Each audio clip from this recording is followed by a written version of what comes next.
الحمدللہ رب العالمین والصلاة والسلام علی سید المرسلین اما بعد فاعوذ باللہ من الشیطان الرجیم بسم اللہ الرحمن الرحیم۔ انشاءاللہ عز و جل سورۃ البقرہ کی آیت نمبر 34 کا ترجمہ اور تفسیر پڑھنے کی سعادت حاصل کریں گے۔ تفسیر صراط الجنان سے اللہ رب العزت کی رضا کی نیت کرتا ہوں اور تمام مسلمانوں کے ایصال ثواب کی نیت کرتا ہوں، آپ بھی کر دیں۔ بسم اللہ الرحمن الرحیم۔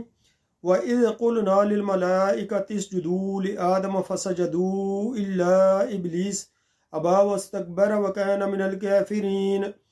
ترجمہ کنز العرفان۔ اور یاد کرو جب ہم نے فرشتوں کو حکم دیا کہ آدم کو سجدہ کرو تو ابلیس کے علاوہ سب نے سجدہ کیا، اس نے انکار کیا اور تکبر کیا اور کافر ہو گیا۔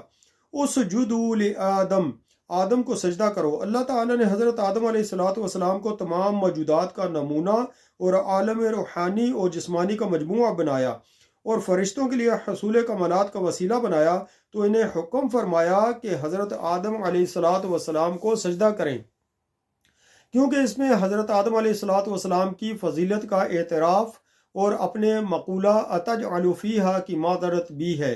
بہرحال تمام فرشتوں کو سجدہ کا حکم دیا گیا اور ملائکہ مقربین یعنی ملائکہ مقربین سمیت تمام فرشتوں نے سجدہ کیا، لیکن شیطان نے سجدہ کرنے سے انکار کر دیا اور تکبر کے طور پر یہ سمجھتا رہا کہ وہ حضرت آدم علیہ السلام سے افضل ہے، اور اس جیسے انتہائی عبادت گزار فرشتوں کے استاد اور مقرب بارگاہ الہی کو سجدہ کا حکم دینا حکمت کے خلاف ہے۔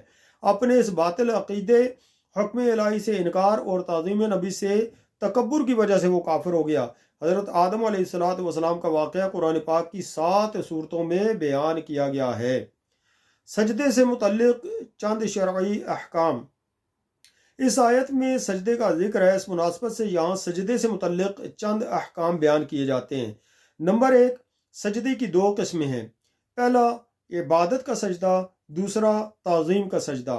عبادت کا سجدہ کسی کو معبود سمجھ کر کیا جاتا ہے، اور تعظیم کا سجدہ وہ ہوتا ہے جس سے مسجود یعنی جسے سجدہ کیا جائے اس کی تعظیم مقصود ہو۔ نمبر 2، یہ قطعی عقیدہ ہے کہ سجدہ عبادت اللہ تعالیٰ کے لیے خاص ہے، کسی اور کے لیے نہیں ہو سکتا اور نہ کسی شریعت میں کبھی جائز ہوا۔ نمبر 3، فرشتوں نے حضرت آدم علیہ السلام کو تعظیمی سجدہ کیا تھا، اور وہ باقاعدہ پیشانی زمین پر رکھنے کی صورت میں تھا، صرف سر جھکانا نہیں تھا۔ نمبر 4، سجدہ تعظیمی پہلی شریعتوں میں جائز تھا، ہماری شریعت میں منسوخ کر دیا گیا ہے، اب کسی کے لیے جائز نہیں ہے، لہٰذا کسی پیر یا ولی یا مزار کو تعظیمی سجدہ کرنا حرام ہے۔ لیکن یہ یاد رہے کہ تعظیمی سجدہ کرنے والوں پر یہ بہتان باندھنا کہ یہ معبود سمجھ کر سجدہ کرتے ہیں، یہ اس سجدہ تعظیمی سے بھی بڑا جرم ہے، کیونکہ یہ مسلمانوں کو مشرک اور کافر کہنا ہے۔ اعلیٰ حضرت امام احمد رضا خان رحمۃ اللہ تعالیٰ علیہ نے غیر اللہ کو تعظیمی سجدہ کرنے کے حرام ہونے پر ایک عظیم کتاب لکھی ہے جس کا نام ہے الزبدۃ الزکیہ فی تحریم سجود التحیہ، یعنی غیر اللہ کے لیے سجدہ تعظیمی کے حرام ہونے کا بیان۔ یہ کتاب فتاوی رضویہ کی 22ویں جلد میں موجود ہے اور اس کا مطالعہ انتہائی مفید ہے۔ تکبر کی مذمت۔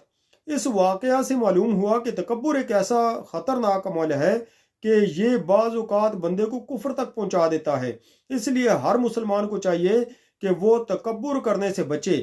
حضرت عبداللہ بن مسعود رضی اللہ تعالیٰ عنہ سے روایت ہے کہ نبی اکرم صلی اللہ تعالیٰ علیہ وآلہ وسلم نے ارشاد فرمایا، تکبر حق کی مخالفت کرنے اور لوگوں کو حقیر جاننے کا نام ہے۔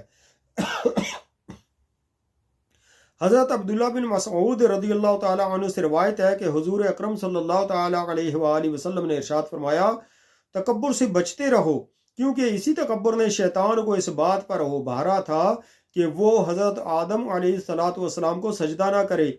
حضرت سلمہ بن اکوع رضی اللہ تعالی عنہ سے روایت ہے کہ حضور اقدس صلی اللہ تعالی علیہ وآلہ وسلم نے ارشاد فرمایا، آدمی دوسرے لوگوں کے مقابلے میں اپنی ذات کو بلند سمجھتا رہتا ہے یہاں تک کہ اسے تکبر کرنے والوں میں لکھ دیا جاتا ہے، پھر اسے وہی عذاب پہنچے گا جو تکبر والوں کو پہنچا۔ یہاں تک جو ہے وہ تفسیر تھی اس آیت پاک کی۔ تو اس میں خاص بات جو ہمیں معلوم ہوئی ہے وہ یہ ہے کہ جو لوگ بزرگوں کے مزار پر جا کر سجدہ کرتے ہیں، ظاہر ہے وہ کسی بزرگ کو اللہ سمجھ کر سجدہ نہیں کر رہے ہوتے، عبادت کے لائق سمجھ کر سجدہ نہیں کر رہے ہوتے، یہ سجدہ کرنا قطعی طور پر حرام ہے، ٹھیک ہے، یہ گناہ کا کام ہے۔ کسی بھی جاہل مسلمان کو دیکھ کر آپ اس پر کفر کا فتویٰ بالکل نہیں لگا سکتے ہیں، شرک کا فتویٰ نہیں لگا سکتے ہیں۔ تو میں ایک جگہ پہ گیا، ایک مزار پہ حاضر ہوا، تو میرے ساتھ میرے اور بھی بعض بھائی تھے، تو ہم نے دیکھا کہ وہاں ہمارے ہی علاقے کا، ہمارے محلے کا ایک بندہ اس مزار کے سامنے سجدہ کر رہا تھا۔ تو بعض اوقات ہوتا ہے کہ ایک دم سے کفر کا، شرک کا فتویٰ لگا دیا جائے تو سامنے والا بھی جو ہے وہ بپھر جاتا ہے اور غصے میں جو ہے آ کر مختلف طرح کی چیزیں بکواس کر جاتا ہے۔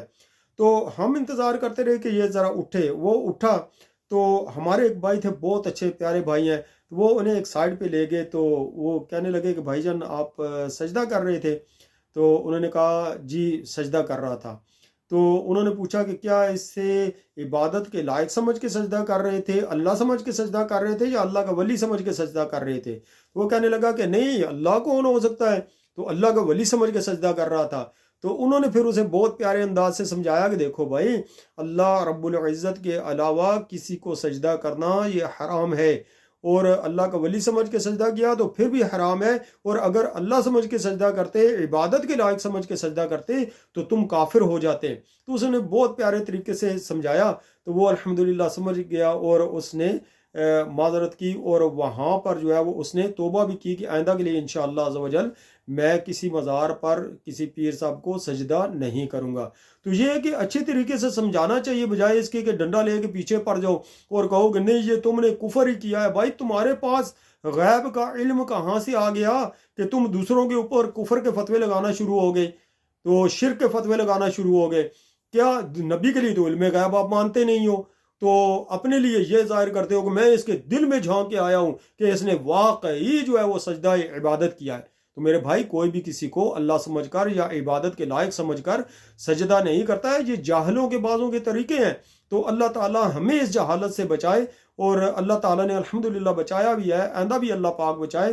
تو جتنے بھائی اس طرح کی بے وقوفیاں کرتے ہیں، خدا کے لیے وہ ان کاموں سے باز آ جائیں۔ اللہ تعالیٰ ہمیں صحیح طور پر دین اسلام کو سمجھنے، سیکھنے اور اس پر عمل کرنے کی توفیق عطا فرمائے، آمین، بجاہ النبی الامین صلی اللہ تعالی علیہ وآلہ وسلم۔